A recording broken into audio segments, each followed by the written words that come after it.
Pour finir sur la responsabilité du fait des produits défectueux, je vous renvoie encore une fois à votre manuel ou autre pour le détail de ce régime de responsabilité. Il faut un produit qui présente un défaut de sécurité et c'est ce défaut qui a causé un préjudice.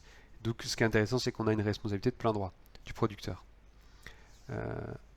Donc ça, ce qui est assez intéressant. Non applicable d'ailleurs pour la perte du produit lui-même.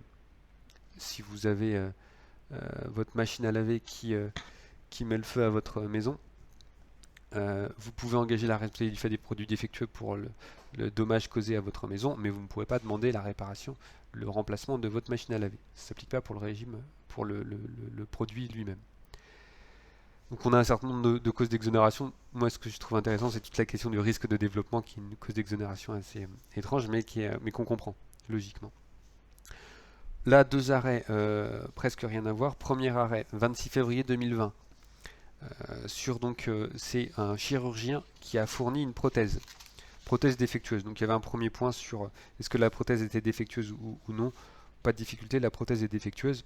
Donc il y a l'application du fait des produits, du régime de la responsabilité du fait des produits défectueux.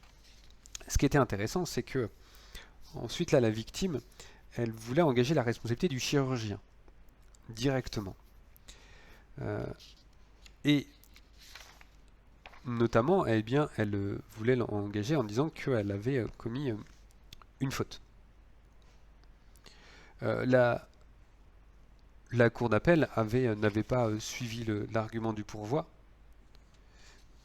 dès lors que on ne démontrait pas qu'il n'y avait pas de faute du chirurgien. En fait, toute la difficulté, toute la question qui s'appliquait, c'est que le chirurgien ici était considéré comme un fournisseur du produit. Or, dans le régime de la responsabilité du fait des produits défectueux, si on n'arrive pas à aller rechercher on ne retrouve pas le producteur, en fait c'est plus si on ne retrouve pas le producteur, on ne sait pas où il a disparu, eh bien on peut engager cette responsabilité automatiquement à l'encontre du fournisseur. C'est à charge pour lui d'aller voir ses propres fournisseurs et ainsi de suite jusqu'à retrouver le producteur. Mais le fournisseur, lui, peut engager sa responsabilité aussi automatiquement. Mais encore une fois, c'est dès lors qu'on ne retrouve pas l'identité du producteur.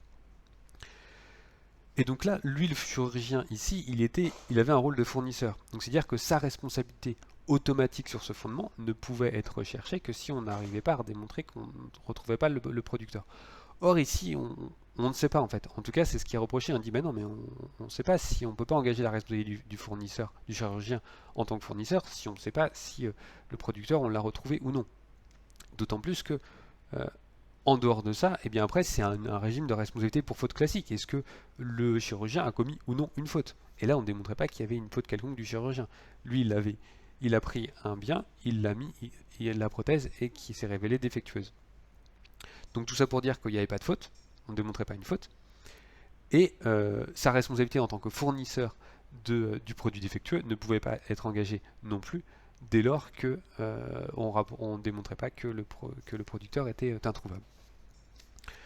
Donc c'est un arrêt intéressant qui permet de se replonger aussi sur toutes les questions d'action contre qui on peut agir, d'action directe, d'action et autres actions. Ça c'est intéressant. Et le deuxième arrêt du 27 novembre 2019, notice d'utilisation. Il y a deux points. Le premier point, c'est sur le point de départ du délai de prescription de l'action en responsabilité. Là, c'est simplement, ça c'est une décision qui est très classique dans tous les régimes de responsabilité, quel qu'il soit, mais qui est rappelé et c'est bien de le redire, c'est qu'en général, le point de départ, donc c'est enfin souvent, ça dépend, c'est la connaissance du préjudice, la connaissance du vice ou ainsi de suite. Et en général, eh bien, s'il y a une expertise judiciaire, c'est le dépôt de l'expertise judiciaire où on peut quantifier la totalité du préjudice. Et c'est à ce moment-là, précisément, que sera fixé le point de départ du délai de prescription. En général, bien sûr. Et donc là, pour la connaissance du défaut du produit d'un médicament, c'était bien la remise du rapport d'expertise. Et sur le défaut du médicament proprement dit dans cette affaire, ce qui était intéressant, c'est que la responsabilité pouvait être retenue à l'encontre du fabricant du médicament, de la dépakine, parce que l'information sur laquelle, parmi les effets indésirables du médicament, il existait un risque de telle maladie, c'était pas mentionné dans la notice d'utilisation.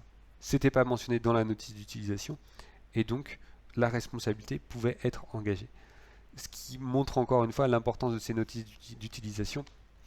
Et c'est pour ça que souvent vous avez un certain nombre d'éléments qui sont marqués dans ces fameuses notices d'utilisation. On dit voilà, enfin, toutes les responsabilités, tout ce que potentiellement vous pourriez avoir si vous prenez ce médicament, tel médicament ou tel bien. Donc l'importance des notices d'utilisation en matière de médicaments pour engager ou non une responsabilité.